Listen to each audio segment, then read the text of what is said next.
ou à l'opposé. Par ici, les brasseurs d'opinion et de vision. Les rencontres de l'air.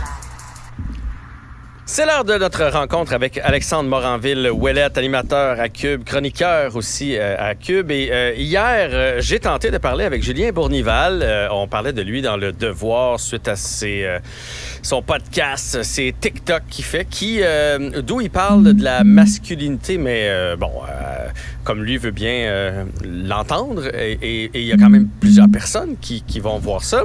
Malheureusement, j'ai pas réussi à l'avoir en entrevue. Par contre, on a parlé avec Michael Bergeron, qui a sorti un livre, lui, sur la masculinité, sur le fait qu'il faut redéfinir l'homme d'aujourd'hui, qu'il faut accepter qu'il y a différents types d'hommes. Bref, c'était très intéressant de lui parler. Alexandre, toi, tu as discuté ce matin avec Julien Bournival. Ton entrevue a été moins palpitante que la mienne, finalement. Mais oui ou non, ça dépend qu'est-ce qu'on entend par palpitant. Si on voulait voir un peu, c'est sûr, c'est un spectacle, quelque chose qui brasse un peu plus, ben ça valait la peine quand même là d'écouter Julien Bournival ce matin, qui a eu, faut commencer puis le reconnaître tout de suite, Jean-François, ben tu sais, la présence d'esprit de vouloir bien se présenter puis de vouloir, tu sais, venir sur une plateforme, discuter un peu des critiques qu'on lui reproche. Ça, c'est très bien. Il a commencé aussi, soit dit en passant, il t'a comme roasté un peu en commençant mon entrevue. Ouais, il a pas été super gentil avec toi. Là. Je voulais te le dire. Je voulais le stouler un peu à toi, Jean-François. Il était semi-correct, mais bon. Moi, je trouvais que c'était une entrevue ce matin qui s'est passée, malgré le fait que je me suis fait beaucoup couper, qu'il y a eu peu de questions que j'ai posées à Julien Bournival qui ont été répondues. Moi, tu vois, je trouvais que c'était somme toute une bonne entrevue. On apprenait des affaires. Et comme il me l'a appris lui-même de ses propres mots et de ses propres aveux aujourd'hui, quand je l'ai critiqué sur le titre, par exemple, d'une de ses vidéos où il disait « Un gars, c'est soit inutile, soit dangereux ».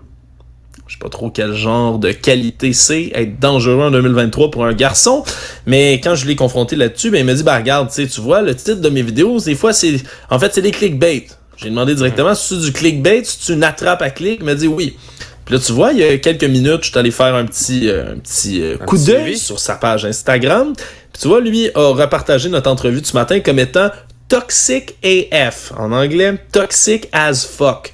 Donc, je pensais qu'on s'était bien entendu puis qu'on avait bien discuté, mais somme toute, et donc mon intention maintenant, de moi élaborer sur une entrevue comme ça. J'ai trouvé ça difficile de donner une plateforme à quelqu'un qui mérite évidemment de pouvoir étendre un peu ce qu'il dit, de pouvoir préciser certaines choses lorsqu'on l'attaque sur des argumentaires que lui va avoir. Mais je trouve qu'il y a plusieurs questions qu'il n'a pas répondu aux questions que j'avais. Premièrement, je viens d'en parler, dire aux garçons aujourd'hui, puis lui il se présente comme un modèle pour la jeunesse, un modèle pour les hommes en général, en disant, regardez, quand t'es un gars, t'es soit dangereux, soit inutile. Bizarre de qualité qui est pas dans le profil de l'apprenant de l'école d'éducation internationale. Ça, c'est drôle, être dangereux. Après ça, t'as lui qui met des photos de lui avec un fusil, puis qui dit « Regardez, il y a du danger qui s'en vient, les temps prochains sont dangereux, vous allez devoir apprendre à y faire face. » Puis il est là avec un fusil.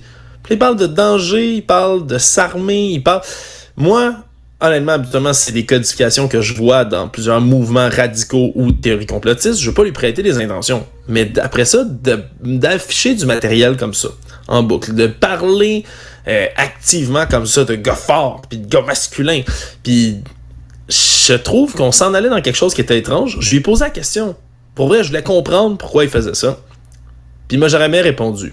Comme quoi, ça a été difficile, puis moi, ça m'éloigne honnêtement, sincèrement, du modèle qu'on veut donner à nos jeunes hommes. Parce que Jean-François, s'il y a un point sur lequel je m'entends avec Julien Bournival, puis peut-être que c'est quelque chose que ton entrevue avec Michael Bergeron t'a apporté aussi, je pense qu'il y a effectivement un manque du côté des modèles masculins sains qu'on peut montrer à notre jeunesse. Écoute, moi, Alexandre, j'ai lu cet article-là hier. C'est moi qui ai demandé de le recevoir, qui l'a envoyé à l'équipe ici, parce que je trouvais qu'il y avait un point. Moi, je pense qu'il y a bien des hommes qui se cherchent présentement, qui se retrouvent pas dans la société actuelle, qui se retrouvent pas dans l'homme un peu bonbon qu'on veut définir aujourd'hui, qui sont peut-être pas l'homme des années 50 non plus, là, mais un juste milieu. Fait que je trouvais quand même, puis de dire qu'on a besoin de mentors, de dire que l'école, présentement, c'est peut-être pas fait pour les petits garçons. Moi, il y a des points où que je suis d'accord avec Julien Bournival. Fait que j'ai loin de moi l'idée de vouloir le roaster hier si je l'avais reçu. Par contre, je savais pas qu'il tenait ce discours-là par la suite. C'est ça l'affaire, c'est que là, lui, il est un peu à l'extrême là-dedans. Puis le pire, c'est que quand il s'explique, on peut entendre, ça semble beaucoup moins extrême que ce qu'il va mettre. Comme il dit lui-même, c'est clickbait. Puis s'il nous écoute en ce moment ou il nous réécoute plus tard, ben je le salue, puis moi je laisse pas tomber l'invitation s'il veut s'asseoir avec moi puis rediscuter de qu'est-ce que c'est être un gars ou qu'est-ce que ça devrait être un homme en 2023. Ça va me faire le plus grand des plaisirs. Moi, sincèrement, j'ai eu du plaisir quand même à le recevoir puis à discuter avec lui, même si nos valeurs ne concordent pas. Mais là, c'est sûr que je trouve ça plate que lui ait trouvé c'était toxique as fuck, pour reprendre ses termes. Mais éloignons-nous de Julien Bournival, puis concentrons-nous sur ce sujet-là de la masculinité, Jean-François, parce que c'en est un qui est extrêmement intéressant et important. Je pense que la montée, évidemment, l'émancipation, des femmes en général, le fait qu'on a des rôles qui sont plus seulement réservé pour les hommes, dans lequel les femmes peuvent exceller, puis c'est tant mieux. Mais t'as raison que ça amène quand même un espèce de re-questionnement, de remise en question du côté de nos gars. C'est quoi être un gars? Puis c'est quoi le mode d'emploi, maudit, pour être un gars? Puis je pense que c'est le moment, justement, de commencer à retrouver, puis à rediriger, si on veut, les nouvelles valeurs autour de ça. Parce que je pense que ce qu'on tendance à prendre pour acquis des gars comme ça, c'est eux se disent que la société veut émasculer les hommes en ce moment. Je pense que c'est pas vrai. Je pense que être un gars, encore aujourd'hui, je m'excuse, mais il n'y a pas de problème à ça. Ce qu'on veut que nos gars aillent maintenant comme valeur, c'est un peu plus de sensibilité. C'est de l'adaptabilité. D'être capable de changer, d'être capable de faire face à des problèmes, d'être créatif, d'être débrouillard. Ça, c'est des qualités qu'on peut donner aux gars maintenant. C'est pas d'être violent et dangereux. Non, oui, d'être fonceur. Oui, d'être capable de s'affirmer. Oui, tout ça. Mais après ça, c'est quoi? C'est d'être capable de s'affirmer, mais avec le bémol qui vient avec ça.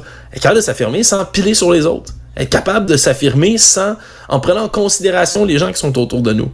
Être capable d'être sensible, être capable d'exprimer des émotions, être capable aussi d'aller chercher du soutien en santé mentale si on en a besoin. Il y a une autre des vidéos là, de Julien Bournival, c'est « La dépression est un luxe ». C'est ça le titre de la vidéo.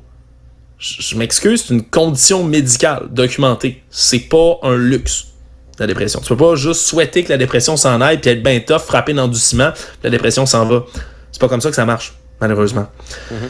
Je trouve que c'est des qualités qu'on peut continuer à encourager, mais un gars qui est un gars, là, qui aime les chars, un gars qui aime ça, jouer avec ses mains, un gars qui est capable, oui, d'être pourvoyeur dans une résidence, mais si tu trouves une compagne dans ta vie qui veut ça, ben oui, ça existe encore. Puis oui, je suis convaincu qu'il y a beaucoup de femmes, encore aujourd'hui, mais qui aiment ça avoir un gars, ouais. Qui aiment avoir un homme masculin dans leur vie, qui aiment avoir un pourvoyeur. Ça existe encore. Hey, moi, je me souviens d'une ligne ouverte que j'ai entendue. C'était justement ça, le sujet. Puis l'animatrice était bien catastrophée parce que les gens appelaient et disaient « Regarde, moi, je suis un gars. Puis ma blonde, elle aime ça. Puis chez nous, là, elle fait encore la vaisselle, le repassage, tout ça. Puis moi, je m'occupe de ci, puis de ça, puis de ça.